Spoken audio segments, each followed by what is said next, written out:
ஜெகத்குருவே சரணம். ஒரு கப்பல் கடற்கரை நோக்கி வந்துட்டு இருக்கு, ரொம்ப தூரத்தில் இருக்கு. அது வந்து ஒரு சுற்றுலா கப்பல். அதில் பயணிகள்லாம் உட்காந்துட்டு இருக்காங்க. அதில் ஒரு மிகப்பெரிய செல்வந்தர் இருக்காரு, ஒரு நடுத்தர மக்கள் இருக்காங்க, ஒரு சாமியார் இருக்காங்க. அந்த கப்பல் வந்து ஒரு டூர் போயிட்டு திரும்பிட்டு இருக்கு. அப்போ திடீர்னு எதிர்பாராத விதமாக ஒரு புயல், ஒரு பயங்கரமான அதிவேக புயல் வந்து அந்த கப்பலை தாக்குற மாதிரி வருது. அந்த அந்த அலை அது எல்லாமே. அப்போ என்ன பண்ணுறதுன்னே தெரில. அந்த கப்பல் வந்து அந்த கடலில் வந்து நகரவே முடியல. அந்த அளவுக்கு வந்து காற்றோட பலம் அந்த அளவுக்கு இருக்குது. எல்லாம் வந்து பிரார்த்தனை பண்ணுறாங்க, சாமியை பிரார்த்தனை பண்ணுறாங்க. ஐயோ கடவுளே, எப்படியாவது வந்து எங்களை நீங்கள் காப்பாற்றிடணும் அப்படின்னு சொல்லிட்டு. ஆனால் அதில் இருக்கிற ஒரு சாமியார் மட்டும் அமைதியாக, எதை பற்றியுமே கவலைப்படல. அவர் அப்படியே அமைதியாக உட்காந்துருக்காரு. அப்போ இந்த மக்கள்லாம் நின்று பிரார்த்தனை பண்ணுறாங்க பாருங்கள். அதில் ஒருத்தரோட ஒருத்தர் பேசிக்கிறாங்க. பாரு, அந்த சாமியார் வந்து எதை பற்றியும் கவலைப்படாமல் உட்காந்துட்டே இருக்கான். அந்த ஆள், நாமெல்லாம் இவ்வளோ கஷ்டப்படுறோம், நம்ம உயிரை காப்பாற்றணும்னு சொல்லிட்டு கொஞ்சம் கூட கவலையே இல்லை இந்த சாமியாருக்கு. வாங்க என்னன்னு 2 வார்த்தை கேட்கலாம். இந்த கப்பல் வந்து அந்த கடலில் தத்தளிச்சுட்டு இருக்கு, எப்படி நகர்றதுன்னு தெரியாமல் ரொம்ப ஒரு கிரிட்டிக்கல் சுச்சுவேஷனில் இருந்துட்டு இருக்கு. இந்த 2-3 பேர் சாமியார்கிட்ட போகிறாங்க. சாமியார்கிட்ட போயிட்டு, ஏன் சாமி, நாங்கள் தான் அவ்வளோ கஷ்டப்படுறோம், நீங்கள் கொஞ்ச நாள் வந்து சாமிக்கிட்ட பிரார்த்தனை பண்ணி எங்கள் உயிரை காப்பாற்றுறதுக்கு நீங்களும் அதில் காப்பாற்றிக்கலாம்ல, ஏன் இந்த மாதிரி உட்காந்துருக்கீங்க அப்படின்னு கேட்கும்போது அந்த சாமியார் சொல்கிறாரு, இந்த உயிர் நானாக கேட்டு எனக்கு வரல, இந்த உயிர் எப்போ போகும்னு எனக்கு தெரியாது, அதனால் எது நடந்தாலும் ஏற்றுக்க நான் தயாராக இருக்கேன், நான் எதையும் வேண்டாம் தயார் கிடையாது அப்படின்னு அந்த சாமியார் சொல்லிவிட்டு அந்த இடத்துல உட்காந்துருக்காரு. கோவம் வந்துடுது இந்த 2-3 பேருக்கு. எல்லாம் ஏதேதோ பிரார்த்தனை பண்ணுறாங்க. அதில் ஒரு பயங்கரமான ஒரு செல்வந்தர் ஒருத்தர் இருக்கார், பெரிய பணக்காரர். அவரும் இந்த டீமோட வந்திருக்காரு. அவர் அந்த ஊர்லேயே பெரிய பணக்காரர் அந்த நகரத்தில். அவர் ஆசாசையாக பார்த்து கட்டின ஒரு பெரிய பங்களா ஒன்று வச்சுருக்காரு, ஒரு பேலஸ், ஒரு கிராண்ட் பேலஸ். அது அவ்வளோ அவ்வளோ சுலபமாக யாராலையும் வாங்க முடியாது. அந்த அளவுக்கு விலை உயர்ந்த ஒரு பேலஸ். அது ஆசையாக கட்டி அந்த இடத்துல வச்சுருக்காரு.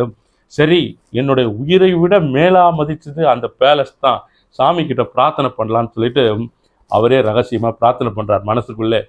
சாமி, உயிரை காப்பாற்றிடு, உனக்கு அந்த பேலஸை நான் கொடுத்துட்றேன், அந்த பெரிய வீட்டை உங்களுக்கு நான் கொடுத்துட்றேன், என் உயிரை நீங்கள் காப்பாற்றணும் அப்படிங்கிற மாதிரி கேட்குறாரு. ஆச்சரியங்க, சொன்ன உடனே புயல் நின்று போச்சு. புயல் ஸ்டாப் ஆனோன்னா எல்லாருக்கும் சந்தோஷம். இவர் வேண்டது இவர் மனசுக்குள்ளே மட்டும்தான் தெரியும். அந்த கப்பல் வந்து சேஃபாக கரையை வந்து சேருது. கரை வந்து சேர்ந்த உடனே எல்லாம் இறங்கி போயிடுறாங்க. இந்த பணக்காரருக்கு என்னடா இது, நம்ம அவசரப்பட்டு வேண்டிட்டோமே சாமி கிட்ட, இருக்கிறது நம்மளுடைய பெரிய பங்களா, பெரிய பேலஸ் கட்டி வச்சுருக்கோம், நம்ம அதை போய் எப்படி சாமி கொடுக்குறது அவ்வளோ பணத்தை, என்ன யோசிச்சுட்டே இருக்காரு. என்ன பண்ணுறதுன்னு தெரியல. அவர் வந்து ஒரு பக்கா வியாபாரி.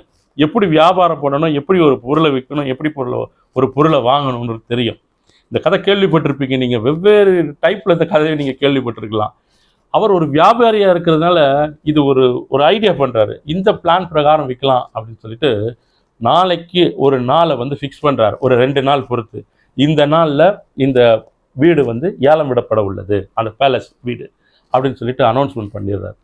அந்த அனௌன்ஸ்மெண்ட் பண்ண அந்த பர்டிகுலர் டேட்டில் பார்த்தீங்கன்னா அந்த ஊரில் இருக்கிற பெரிய பெரிய மனிதர்கள்லாம் வந்து உட்கார்ந்துட்டு இருக்காங்க ஏலம் கேட்கறதுக்காக. பெரிய செல்வந்தர்கள் வந்திருக்காங்க, அந்த ஊர் மந்திரி வந்திருக்காரு. ஏன்னா அந்த வீட்டு மேலே எல்லாருக்குமே ஒரு கண், எப்படி இந்த வீட்டை வாங்கணும் அப்படின்ட்டு. இவர் என்ன பண்ணுறாரு, இவர்கிட்ட இந்த பணக்காரர்கிட்ட வேலை பார்க்குற அந்த சிப்பந்திகளுக்குலாம் ஒரே கவலை, நம்ம முதலாளி இவ்வளோ பெரிய வீட்டை கட்டியிருந்தாரு, இப்போ சாமி கிட்ட ஏதோ ஒன்று வேண்டிட்டேன்ற காரணத்துக்காக இந்த வீட்டையே விற்க போகிறாரே அப்படின்ட்டு வருத்தமாக நின்றுட்டு இருக்காங்க. அந்த நேரத்தில் இந்த முதலாளி என்ன பண்ணுறாரு, ஒரு பூனையை கொண்டு வந்து அந்த தூணில் கட்டுங்க அப்படின்றார். யாருக்குமே புரியல. அந்த ஒரு பூனையை எடுத்து வந்து கட்டுறாங்க. கட்டின உடனே வீடு இருக்குது, வீட்டுக்கு முன்னால் ஒரு பெரிய தூண் இருக்குது, அந்த தூணில் வந்து ஒரு பூனை கட்டப்பட்டுள்ளது. அப்போ இந்த முதலாளி சொல்கிறாரு, அதாவது முதலாளின்னா இந்த ஹவுஸ் ஓனர் சொல்கிறார், அந்த வேண செல்வந்தர், வந்திருக்கிறவங்களுக்குலாம் வணக்கம், எல்லாருக்கும் வந்து ரொம்ப சந்தோஷம், என்னுடைய வீட்டை வந்து நீங்கள் ரொம்ப ஆர்வமாக வாங்கிறதுக்காக வந்திருக்கீங்க. இந்த வீட்டை வாங்கணுன்னா கண்டிப்பாக நீங்கள் இந்த பூனையை வாங்கி ஆகணும் அப்படின்னு சொல்கிறார். யாருக்குமே புரியல, எதுக்குடா இந்த வீட்டை வாங்கணுன்னா இந்த பூனையை வாங்கி ஆகணும்னு சொல்கிறாங்க அப்படின்னு சொல்லிட்டு யோசிக்கிறாங்க. அமைதியாக பார்த்துட்டே இருக்காங்க. அப்போ சொல்கிறார் அந்த செல்வந்தர், இந்த பூனையோட விலை 1 கோடி ரூபாய், அந்த வீட்டோட விலை 100 ரூபாய் அப்படின்னு சொல்கிறார். 1 கோடியே 100 ரூபாய் கொடுத்தாதான் இந்த பூனையோடு சேர்த்து அந்த வீட்டை நான் உங்களுக்கு கொடுப்பேன். இந்த பூனையை வாங்குறவங்களுக்கு அந்த வீடு 100 ரூபாய்க்கு தரேன், ஆனால் பூனையோட விலை 1 கோடி ரூபாய் அப்படின்னு சொல்கிறார். வந்திருந்தவங்களாம் பார்த்துட்டு என்ன பண்ணுறாங்க, சரி ஓகே, நமக்கு வீடு தானே வேணும், பூனை 1 கோடி இருந்தால் என்னன்னு சொல்லிட்டு 1,100,00,000 கொடுத்து அந்த பூனையையும் வீட்டையும் வாங்கிடுறாங்க, அந்த பேலஸையும். செல்வந்தரும் ரொம்ப நூதனமான முறையில் சாமி கிட்ட வேண்டின பிரார்த்தனையை நிறைவு செய்கிறார். எப்படி பண்ணுறாருன்னா, சாமி நான் உங்ககிட்ட வேண்டல, அந்த வீடை நான் உங்களுக்கே கொடுத்துட்றேன் அப்படின்னு சொல்லிட்டு அந்த வீடை விற்றேன். அந்த வீடை விற்றதில் ₹100 எனக்கு வந்திருக்கு, இந்தாங்க உண்டியல்னு போட்டுட்டு மிச்சம் இருக்கிற பூனையை விற்று ₹1,00,00,000 வீட்டுக்கு எடுத்துகிட்டு போயிடுறார். இதுதாங்க கதை. இது என்னன்னா, ஒரு பேரம். இது செஞ்சா அது செய்கிறேன், இது பண்ணால் அப்படி செய்கிறேன் அப்படிங்கிற ஒரு வேண்டுதலை நாம் வைக்கும்பொழுது அது எந்தெந்த மாதிரி விளைவுகளை உருவாக்கும் அப்படிங்கிறது ஒரு கேள்விக்குறி தான். நம்ம பகவான்கிட்ட எந்த மாதிரி வேணாலும் பிரார்த்தனை பண்ணலாம், அவர்கிட்ட கேட்கலாம். நம்முடைய உண்மையான அன்பும் பக்தியும் அவர்கிட்ட இருக்கும் பொழுது உங்களுக்கு என்னென்ன தேவை, எப்பொழுது தேவை அப்படின்னு சொல்லிட்டு பகவானால், குருவால் நிச்சயம் உங்களுக்கு அருளப்படும். அதில் எந்த விதமான மாற்றமும் இல்லை. ஒரு தூய்மையான பக்தி, ஒரு சரணாகதி பக்தியை நாம் குரு மீது வைக்கும்போது உங்களுக்கு உண்டான வழிகள் எந்த நேரத்தில் எவை எப்படி நடைபெற வேண்டும் அப்படிங்கிறத அவரே வழி நடத்தி தருவாருங்க. இதுக்கு ஒரு நல்ல உதாரணம் சொல்லணும்னா, நம்ம 2-3 பதிவுகளுக்கு முன்னால் ஒரு பதிவு போட்டிருப்போம். திருவொற்றியூர் காலடிப்பேட்டையில் திரு சங்கர் அவர்களை பார்த்தோம். அப்படி பார்த்துட்டே இருக்கும்போது மந்திராலயம் போகிறதுக்காக ஒரு யாத்ரா ஏற்பாடு பண்ணணும், லண்டனில் இருக்கக்கூடிய திரு தமிழரசன் அவர்கள் கேட்டிருந்தார் அப்படின்னு சொல்லிட்டு அவர்களும் நபர்களை ஒரு வேனில் வச்சு மந்திராலயம் இலவசமாக திரு தமிழரசன் அவர்கள் சார்பாக இவர்கள் மிகப்பெரிய சேவா இந்த இடத்துல பண்ணாங்க. மந்திராலயத்துக்கு அழைச்சிட்டு வந்தாங்க. அவரை பற்றிய ஒரு பதிவு தான் அந்த காலடிப்பேட்டையில் இருக்கக்கூடிய ராகவேந்திர சுவாமிகளுடைய ஆலயத்தில் நடந்த ஒரு சின்ன நிகழ்வு. அதாவது என்னன்னா, குருராஜர் ராகவேந்திர சுவாமிகள் மகாபிரபு ஒரு நிகழ்வு நடைபெற வேண்டும் அப்படின்னு அவர் நினைச்சிட்டார்னா அதற்குண்டான முன்னேற்பாடுகள் ஆரம்பத்திலிருந்தே நடந்துட்டு வந்துட்டே இருக்கும். ஒன் பை ஒன்னா நடந்துட்டே வரும்போது நிறைவாக நடைபெறும் பொழுது இந்த ஒரு நிகழ்வுக்காகத்தான் இத்தனை நிகழ்வுகளும் அரங்கேற்றப்பட்டதா அப்படின்னு சொல்லிட்டு நம்ம கூர்ந்து கவனிக்க வேண்டியதாக இருக்கும். அவர் செய்யக்கூடிய மகிமைகளையும் மகத்துவங்களையும் ரொம்ப நாம் நிதானமாக அப்சர்வ் பண்ணி பார்க்கும் பொழுது அவர் எந்தெந்த மாதிரியான மாற்றங்களை எல்லாம் தம்மை நம்பி ஆத்ம பக்தியோடு, தூய்மையான பக்தியோடு, உள்ளன்போடு அவரிடம் சரணாகதி பக்தி கொண்டிருக்கக்கூடிய பக்தர்களுக்கு வழிகாட்டுகிறார் அப்படிங்கிறது நிச்சயமா தெரியுங்க. இதில் எந்த விதமான பேதமும் கிடையாது. அவர் எதிர்பார்ப்பது ஒன்றே ஒன்றுதான், அன்புடன் கலந்த ஒரு பக்தி உங்களிடம் இருக்கிறதா, சரணாகதி பக்தி இருக்கிறதா, பூரணமாக சரணடைந்திருக்கிறீர்களா, என்னை நம்பினோர் எக்காலத்திலும் கைவிடப்படார், அவர்களுக்கு கிடைக்க வேண்டியது கிடைக்க வேண்டிய நேரத்தில் நிச்சயம் கிடைத்தே தீரும் அப்படிங்கிறத சொல்லாமல் சொல்லி கொண்டிருக்கிறார். திரு சங்கர் அவர்கள் என்ன பண்ணார், ஒரு நாள் என்னிடம் தொலைபேசியில் ஃபோன் பண்ணி, சார் அண்ணன் இந்த மாதிரி நம்ம கோயிலில் பாலாபிஷேகம் நடத்தணும் அப்படின்னு சொல்லிட்டு நானும் ஒரு நண்பரும் பேசுகிறோம், பாலாபிஷேகம் பண்ண போகிறோம், நீங்கள் கொஞ்சம் என்ன சப்போர்ட் ஹெல்ப் பண்ணுங்க, அப்படி ஹெல்ப் பண்ணால் கூட இருந்து கொஞ்சம் அரேஞ்ச் பண்ணுறதுக்கு என்ன பண்ணலாம் எப்படி இருக்கும் அப்படிங்கிற மாதிரி 2-3 கேள்விகளை என்கிட்ட கேட்டார். சரி, நான் அவர்கிட்ட சொன்னேன், சரிங்க சங்கர், ரொம்ப நல்ல விஷயந்தான். அந்த நம்முடைய மடம், அதாவது உங்களுடைய கோயில் நல்ல ஒரு வீதியில் தான் இருக்குது, நிறைய மக்கள்லாம் இருக்காங்க, நிச்சயம் நல்லா நடக்கும். இதை நீங்கள் பண்ணும்பொழுது குருஜி அவர்கள் இருக்கிறார், திருவல்லிக்கேணியிலே குருஜி வேதாந்த வித்வான் குருஜி ஸ்ரீ ராகவேந்திராச்சார் அவர்கள் இருக்கிறார், அவர் போய் பார்க்கலாம், அவரை வர சொல்லலாம். நீங்கள் ஒவ்வொரு வியாழனும் பாலாபிஷேகம் அப்படிங்கிற ஒரு நிகழ்வை அந்த இடத்தில் நடத்தவிருக்கிறீர்கள்.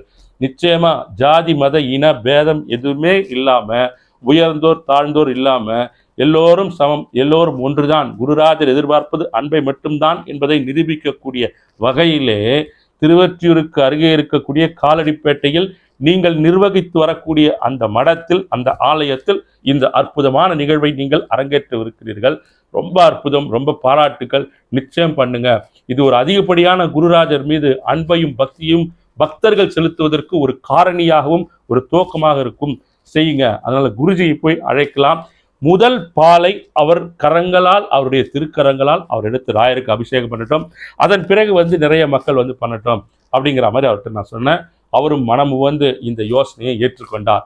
சரிங்க, நான் கண்டிப்பாக பண்ணலாம் அப்படின்னு சொல்லிட்டு நாங்கள் போயிட்டு குருஜியை போயிட்டு ஒரு நாள் மீட் பண்ணுறோம், அவரை கூட்டிகிட்டு போகிறோம். குருஜியை மீட் பண்ணி குருஜி அவர்களிடம் இந்த தகவலை சொல்லி, குருஜிக்கு 85 வயது கிட்ட இருக்கும் அவருக்கு, நிச்சயமாக ஏறக்குறைய முழுக்க என்னாலும் எப்பொழுதுமே குருராஜரை பற்றி சிந்தித்து கொண்டிருக்கக்கூடிய ஒரு அற்புதமான அன்பு நெஞ்சம். சும்மா ஒரு ஆசிகள் கொடுத்தாலே போதும் அப்படிங்கிற மாதிரி ஒரு பெரியவர் அவர். அவர்கிட்ட போய் கேட்டோம், குருஜி நீங்கள் இந்த மாதிரி வரணும், சங்கர் இந்த மாதிரி பண்ணுறாங்க, இவங்க வரணும்னு. அவரும் வருகிறேன் அப்படின்னு சொல்லிட்டு ஒரு டேட் கொடுத்துட்டாருங்க. ஒரு டேட்னா ஒரு வியாழக்கிழமை, அது ஒரு பிளான் பண்ணி வச்சுருந்தாங்க. அந்த வியாழக்கிழமை அவர் வரேன்னு சொல்லிட்டார். நாட்கள் நெருங்கி கொண்டே வருகிறது. இதற்குண்டான ஏற்பாடுகளை திரு சங்கர் அவர்கள் தொடர்ந்து அவருடைய ஆலயத்தில் நண்பர்களோடு இணைந்து செய்து கொண்டிருக்கிறார். ரொம்ப பிளான் பண்ணி பண்ணுறாங்க எல்லாமே. திடீர்னு பார்த்தீங்கன்னா நாளை வியாழக்கிழமை, இன்னைக்கு புதன்கிழமை வச்சுக்கோங்க, இன்று இரவு ஒரு 7-8 மணி வாக்கிலே குருஜி அவர்களுடைய இல்லத்திலிருந்து ஒரு ஃபோன் கால் வருகிறது. அவருடைய சன் என்கிட்ட பேசுகிறார். பேசிட்டு, சார் வணக்கம் வணக்கம் சொல்லுங்கள் அப்படின்னோடனே, எப்படி வர்றது என்ன வர்றதுன்னு இவங்க கேட்பாங்க அப்படின்னு நினச்சிட்டு தான் நான் வந்து அவருடைய ஃபோனை பிக் பண்ண எடுத்தேன். அவர் சொன்னார், அப்பாவுக்கு வந்து ரொம்ப உடம்பு சரியில்லை, அவரால் இப்போ வர முடியாது, அவர்கள் கால்கள் வீக்கமாக இருக்குது, என்ன பண்ணுறதுன்னு தெரியல, அவர் போகணுன்றாரு, அதுக்கப்புறம் வேண்டான்னு சொல்லிட்டோம் அவர்கிட்ட அப்படின்னு சொன்னோன்னா, அதனால் வரமாட்டார் நாளைக்குன்னொன்னே எனக்கு, ஏன்னா இங்கேயே சொல்லியாச்சு, அவர்களும் அதுக்கு உண்டான பதாகைகள் பேனர் அதெல்லாம் ரெடி பண்ணி வச்சுட்டாங்க, எல்லாருக்கும் அறிவிச்சிட்டாங்க. திடீர்னு இவர் வரலன்றதை நான் எப்படி அவர்கிட்ட சொல்கிறது, எனக்கு ஒன்றும் புரியல. அதுக்கப்புறம் அவர் சன் கிட்ட பேசினேன், வாய்ப்பே இல்லைங்களா அப்படின்னு கேட்கும்போது, இல்லை சார் வாய்ப்பு இல்லை சார். குருஜி என்னிடம் பேசினார். ஏன்னா அவர் சர்வசாதாரணமாக ஒரு நிகழ்ச்சியை வந்து வரல அப்படின்னு சொல்லிட்டு ரத்து பண்ண மாட்டார், நான் வரல கேன்சல் செய்ய மாட்டார். கண்டிப்பாக எது எப்படி இருந்தாலும் அந்த நிகழ்வுக்கு அவர் வந்து கலந்தே தீருவார், ஏதாவது ஒரு வகையில். அந்த மாதிரியான ஒரு ஆத்மார்த்தமான அன்பு நெஞ்சம். அவரே ஃபோன் பண்ணி, சரவணன் என்னால் வர முடியாது, எனக்கு கால்கள் வந்து வீக்கமாக இருக்கிறது, நான் நாளைக்கு மந்திராலயம் போகணும், மந்திராலயத்தில் ஒரு பெரிய விளக்கு பூஜை வச்சுருக்கோம், அந்த விளக்கு பூஜைக்கே நான் போக முடியல, அதனால் வேறு ஏதாவது அரேஞ்ச் பண்ணுங்க அப்படின்னு சொல்லிட்டு ஃபோனை வச்சுருவார்.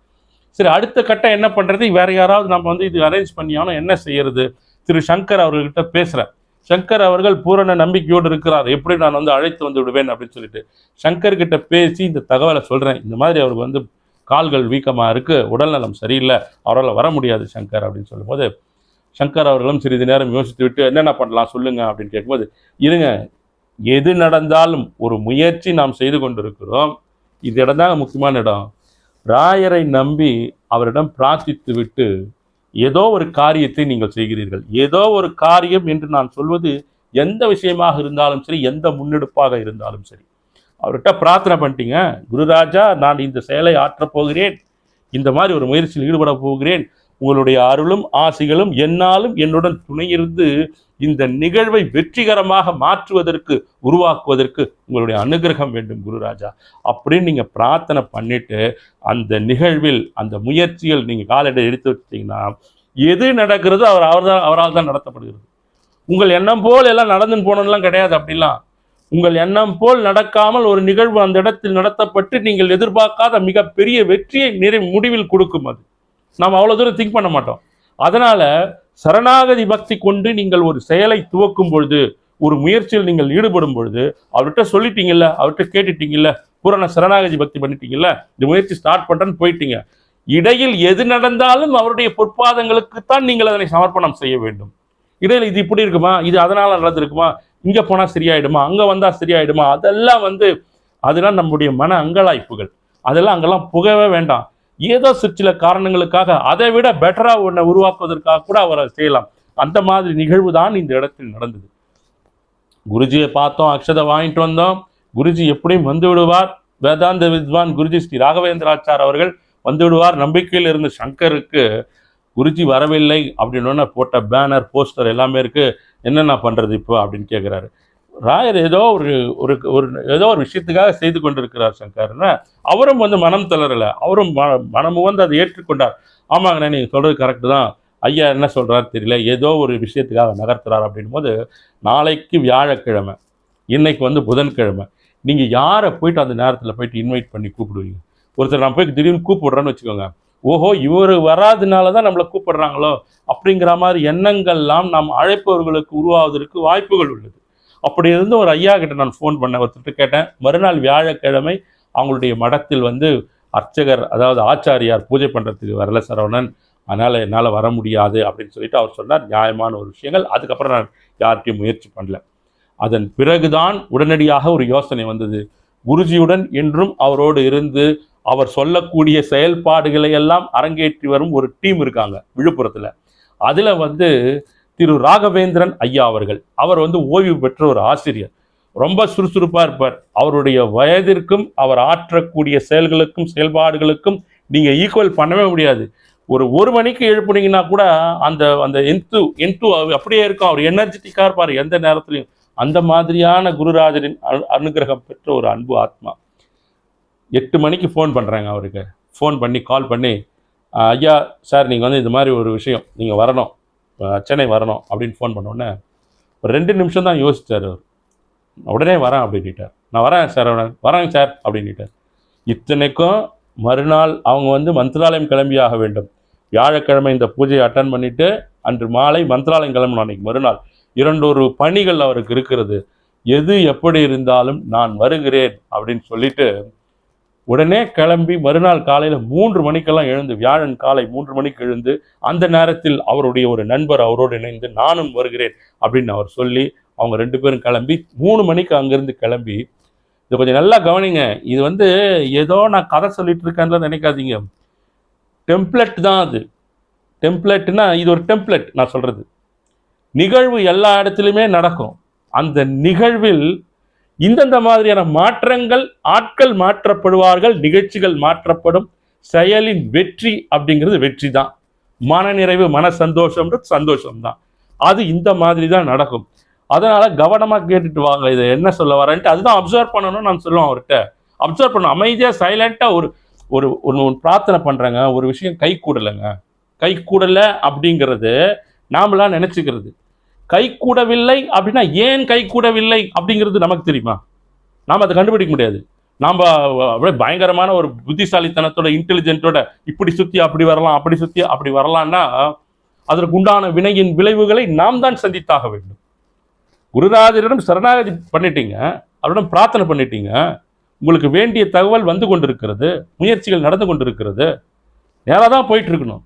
எந்த விதமான ஒரு மாற்று சிந்தனையும் எடுக்காமல் கொடுப்பவை அனைத்தும் உங்கள் அருளால் கொடுக்கப்படுகிறது, ஏற்று நாங்கள் நடந்து கொண்டிருக்கிறோம், நீங்கள் அருள்வீர்கள், நீங்கள் தருவீர்கள், நீங்கள் வெற்றியாக்குவீர்கள், அது மட்டும்தான் எங்களுக்கு தெரியும், அவ்வளோதான் குருராஜா அப்படின்ற அந்த ஒரு பிரார்த்தனை அவர் முன்னால் வைக்கணும். அதுதான் 3 மணிக்கு கிளம்புறார். கரெக்டாக 3 மணிக்கு கிளம்பி அவங்க ஸ்ட்ரெயிட்டாக வந்து சென்ட்ரல் ஸ்டேஷனுக்கு வராங்க, பார்க் ஸ்டேஷனுக்கு. நான் இங்கேருந்து கிளம்பி சென்ட்ரல் ஸ்டேஷன் போகிறேன். திரு சங்கர் அவர்கள் திருவொற்றியூரிலிருந்து கிளம்பி சென்ட்ரல் ஸ்டேஷன் வராரு. 3 பேரும் ஒரே நேரத்தில் ஒரு இடத்தில் சந்திக்கிறோம். கரெக்டாக யாருமே எந்த இடத்துலையும் காத்திருக்கவே இல்லை. அவர்கள் வந்து அந்த இடத்தில் ஒரு 5 நிமிடம் நிற்பதற்கும் நான் போயிட்டு அவங்கள கூப்பிடுறதுக்கும் இவர் வரத்துக்கும் கரெக்டாக இருந்தது. நாங்கள் எல்லாரும் அந்த இடத்துக்கு போயிட்டு திரு ராகவேந்திரன் ஐயா அவர்கள் ஒரு அற்புதமான பூஜையை அந்த இடத்தில் அரங்கேற்றுகிறார். ஒரு அற்புதமான பூஜை.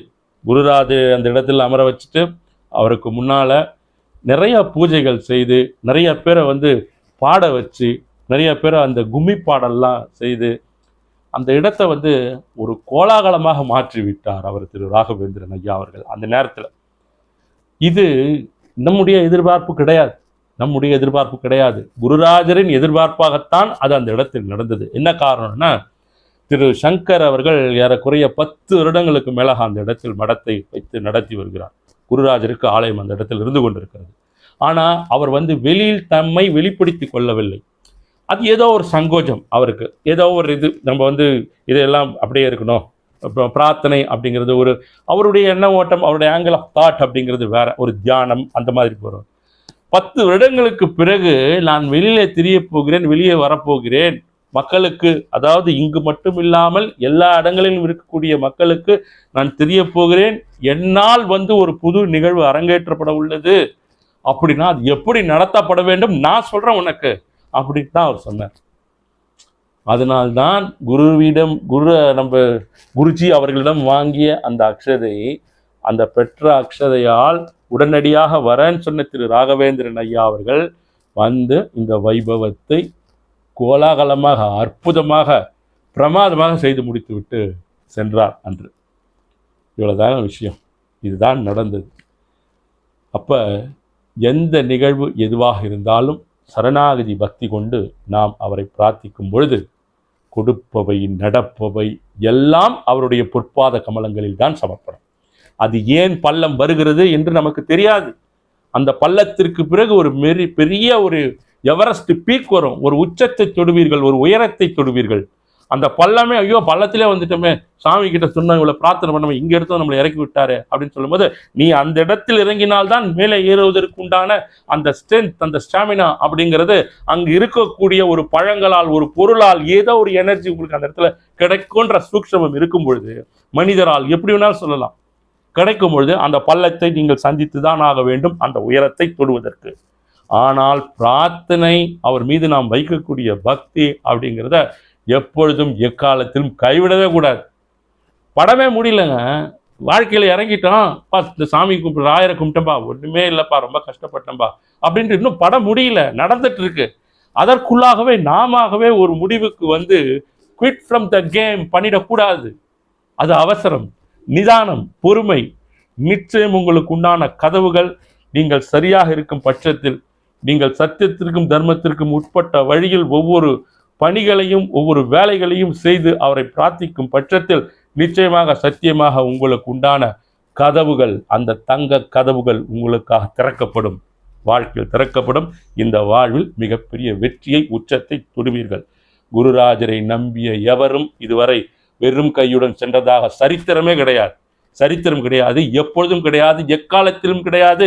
இந்த பிரபஞ்சம் உள்ள வரை கிடையவே கிடையாது. இல்லை என்பது கிடையாது அவரிடம். நாம் தான் ஏதோ ஒரு இடத்தில் எப்போதாவது ஏதாவது சில பிழைகளில் ஈடுபட்டிருப்போமே தவிர அவருடைய அருளும் அனுகிரகமும் ஆசிகளும் ஜாதி மத இன பேதமின்றி, உயர்ந்தோர் தாழ்ந்தோர் பேதமின்றி, ஏழை பணக்காரன் வித்தியாசமின்றி உங்கள் அன்பை மட்டுமே பார்த்து, உங்கள் அன்பிற்காக, உங்களின் பக்திக்காக அருளும் ஆசிகளும் இன்று வரை கிடைத்து கொண்டுதான் இருக்கிறது. நிதானம், பொறுமை, தொடர்ந்து பிரார்த்தியுங்கள். உங்களுடைய அன்பை, உங்களுடைய பக்தியை அவருக்கு தெரிவியுங்கள், அவருக்கு சமர்ப்பணம் செய்யுங்கள். மீண்டும் அடுத்த பதிவில் சந்திப்போம். நன்றி, வணக்கம். ஜெகத்குருவே சரணம்.